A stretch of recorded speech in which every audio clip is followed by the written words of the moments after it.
Already married. Then why are you here registering again? Don't you know that bigamy is a crime? Startled, Kira Olson stepped out of the courthouse, clutching a freshly printed marriage certificate.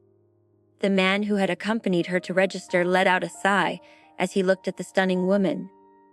Miss Olson, you're already taken. Why did you hire me for a fake wedding? With that, he reminded her that the deposit was non-refundable and hurried off. Kira bit her lip, still trying to process the shock. She'd never even had a boyfriend. How could she possibly be married already? She looked down at the printout in her hands. In the photo on the certificate, the girl appeared somewhat stiff, forcing a smile. The mole at the corner of her eye confirmed that it was indeed her. As for the man, his features were strong with a prominent nose, and his thin lips curved into a faint smile as he gazed intently into the camera lens, as though his eyes could pierce right through the paper. Even in a black and white photograph, his commanding presence and air of mystery were unmistakable. She then turned her attention to his name, Louis Horton. She was absolutely certain she had never met this man before. What in the world was going on? Kira pulled out her phone and snapped a picture of the certificate. She opened InstaChat and sent it to a contact with a black avatar. Help me find out who this is. A reply came instantly, got it. Only then did Kira temporarily set aside her confusion. She climbed onto her old electric scooter and slowly made her way into an upscale villa district, heading back to the Olson family home. Today was her older sister Isla Olson's big day. Her future husband was coming over for the betrothal ceremony. The house was lavishly decorated, with servants moving about in orderly fashion. A few temporary workers had also been brought in for the occasion. Kira parked her scooter in a corner and overheard the chatter of the temp workers and servants as she passed by. Who is she? She's so pretty. Shh. She's the illegitimate daughter the boss doesn't acknowledge. Her mother was the mistress. When Mrs. Olson was about to give birth, that woman showed up heavily pregnant, demanding her rights, and they both delivered on the same day. That old woman's got some nerve. She's come up with all sorts of excuses and refuses to leave. At least Miss Kira knows her place. She moved out in junior high and hasn't been back for years. I wonder what brings her here today. Kira kept her gaze lowered, pretending not to hear their talk, and walked into the living room. Her mother, Poppy Hill, was waiting at the door. Still elegant despite her age, the woman anxiously pulled her upstairs the moment she entered. Come with me to see your sister. By the way, did you get the marriage certificate? There was no emotion in Kira's voice. Yes, it was technically true, even if the groom was someone else entirely. That's good. You have to remember your place. Jake Horton is your sister's fiancé. He comes from a high-ranking noble family. Something an illegitimate child like you could never aspire to. Only your sister is worthy of him.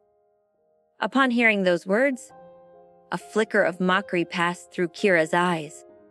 Jake Horton, the legitimate grandson of the first branch of Oceanian's preeminent Horton family, had pursued her for 4 years in college, only to propose to Isla on graduation day. After learning about the proposal, Poppy had demanded Kira immediately find someone else to marry, extinguishing any possibility between her and Jake. That was how it had always been. Whenever there was even the slightest chance of a conflict of interest between her and Isla, Poppy would demand that she unconditionally step aside because she was the illegitimate daughter. Her very existence was a sin. As a child, she had been brainwashed into believing that enduring all those hardships was only natural. But now, she was no longer so naive. Kira's expression turned serious as she emphasized every word. We agreed. This is the last time. Poppy was the culprit. She was the one who had clung to the Olson family day after day just to see her man. And she was the one who wanted to appease Isla. Kira wouldn't ruin her own life for Poppy's sake. Today's event was to repay Poppy for giving birth to her. After that, They would be even. Poppy found it annoying. I heard you. As they spoke, they arrived at Isla's room.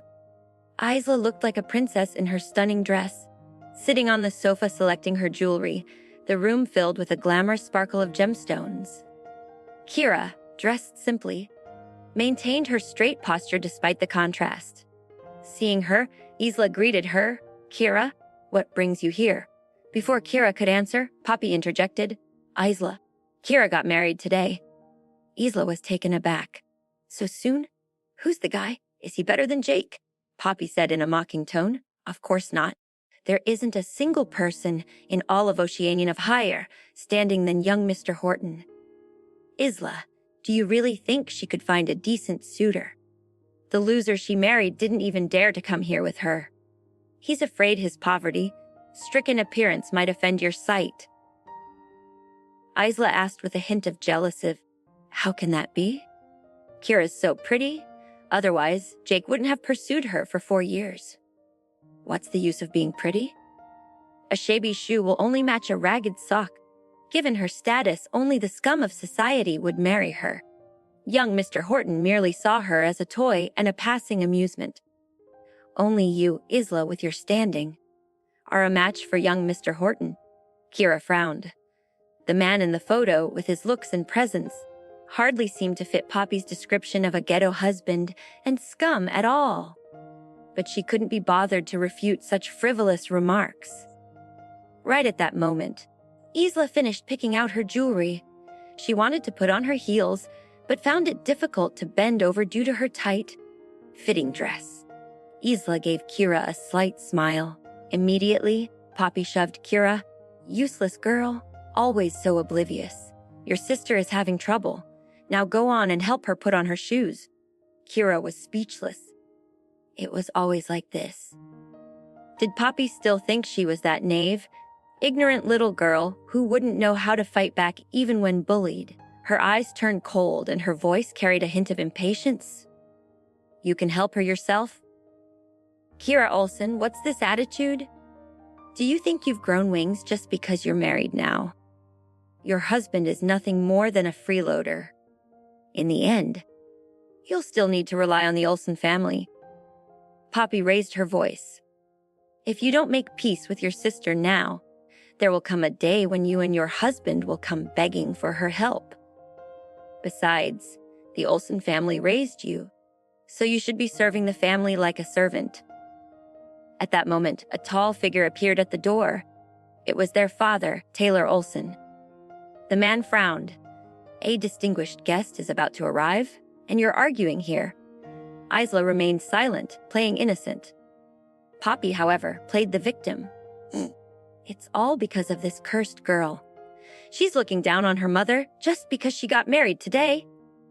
Taylor fixed his gaze on Kira. You got married. Why didn't you let us help introduce someone decent to you? Where's the marriage certificate? Let me see. Faced with the estranged father's so-called concern, Kira hesitated for a moment before fishing out the printout from her bag.